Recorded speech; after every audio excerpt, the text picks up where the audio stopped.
நம்ம ஆளுங்க பண்ற முதல் தப்பு எதை செஞ்சாலும் உடனே வாட்ஸ்அப் ஸ்டேட்டஸ் போடுறது.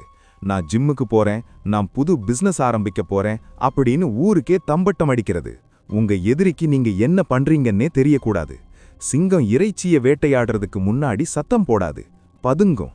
அதே மாதிரி உங்க உழைப்பு சத்தமே இல்லாம இருக்கணும், ஆனா உங்க வெற்றி இடி மாதிரி இறங்கணும். இனிமே எதையும் சாதிக்கிறதுக்கு முன்னாடி சொல்லாதீங்க, செஞ்சு முடிச்சதுக்கு அப்புறம் அவங்க கண்ணுல காட்டுங்க. அதுதான் அவங்களுக்கு நீங்க கொடுக்கிற முதல் அதிர்ச்சி. ரகசியம் 2.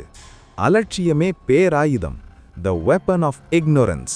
உங்களை யாராவது கிண்டல் பண்றாங்களா, உடனே கோவப்பட்டு கத்தாதீங்க.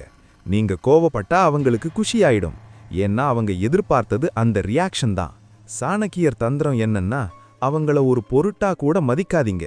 ஒருத்தன் உங்களை அசிங்கப்படுத்தும் போது நீங்க சிரிச்சுக்கிட்டே அந்த இடத்தை விட்டு நகர்ந்து போனா அந்த அசிங்கம் அவனுக்கே திரும்ப போயிடும். நீ எவ்வளவோ பேசிட்டே இரு, நான் என் வேலையை பார்த்துட்டு போயிட்டே இருப்பேன் அப்படிங்கிற அந்த திமிர் இருக்கு பாருங்க, அது எதிரிய உயிரோட எரிக்கும். ரகசியம் 3. தயவு தாட்சண்யமற்ற முன்னேற்றம். த ரூத்லெஸ் growth.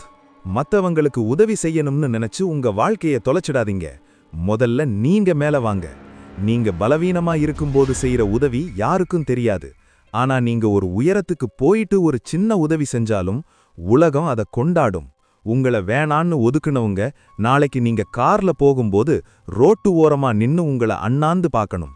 அந்த வெறி உங்க மனசுக்குள்ள நெருப்பா எரிஞ்சுக்கிட்டே இருக்கணும். மக்களே, ஒரு விஷயம் நல்லா புரிஞ்சுக்கோங்க. இந்த உலகம் ஜெயிக்கிறவன் பின்னாடி தான் ஓடும். நீங்க அழுதுட்டு உட்கார்ந்திருந்தா எவனும் துடைக்க வரமாட்டான். ஆனா நீங்க ஜெயிச்சு நின்னீங்கன்னா உங்களை திட்டுனவன் கூட அவன் என் நண்பன்தான்னு வந்து வரிசையில நிப்பான். அமைதியா இருங்க, ஆனா அந்த அமைதிக்கு பின்னாடி ஒரு சாம்ராஜ்யத்தையே உருவாக்குங்க.